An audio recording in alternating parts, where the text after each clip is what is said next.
એટલે એમના પ્રેમ ને ભાવથી આપણને બધાને ખેંચી લાવ્યા. અને મારા તો હમણાં વાણી બોલ્યા કે જાય ને જીવડો પાયથી અભાગી, જાય ને જીવડો પાયથી. એટલે જો એટલું ભજન ને સત્સંગ ને આ સંત મેળાવડા જો અને અત્યારે સંતો પોકાર કરી અને બોલે છે. અને ગામડે આપણા નિરાંતના સંતો અને વિતરી રહ્યા છે. છતાંય જો જીવપણાનો ભાવ ન જાય તો પછી જીવ અભાગ્યો કહેવાય ને કે બીજું કહેવાય. એટલે આ જીવપણાનો ભાવ સદગુરુ મહારાજે સદગુરુના શરણે ગયા તેથી આપણને કાઢી નાખ્યો હોય. અને હમણાં મહારાજ આપણે પુરુષારામ બોલ્યા કે 184માં ન જવું પડે તો પણ પહેલા જ વખતમાં આપણને સદગુરુ મહારાજે જીવપણાનો ભાવ કાઢી નાખ્યો હોય તો તમે પહેલા પ્રથમ જન્મ છો કે મરવાનું છે કે આવન જવાનું તમારે છે, આટલી વસ્તુ તો આપણને નક્કી હોવી જોઈએ ને. અને આ તો બધી દેવની સભા, આ તો બધા એને જૂના ઘણા વર્ષના અનુભવી માણસો બેઠા હે.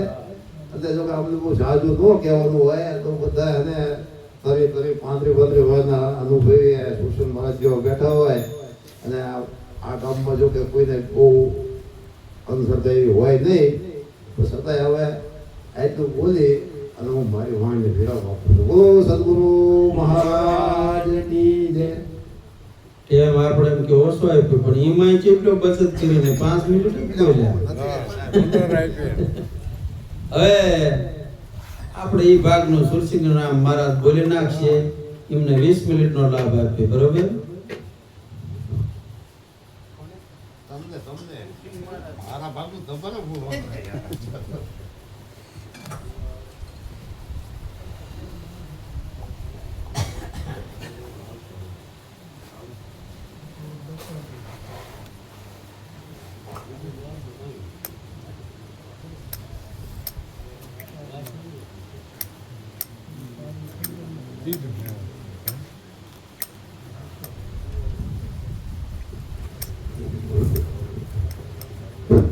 બોલો સદગુરુ મહારાજની જય. સત્ય સનાતન ધર્મની જય. સંતો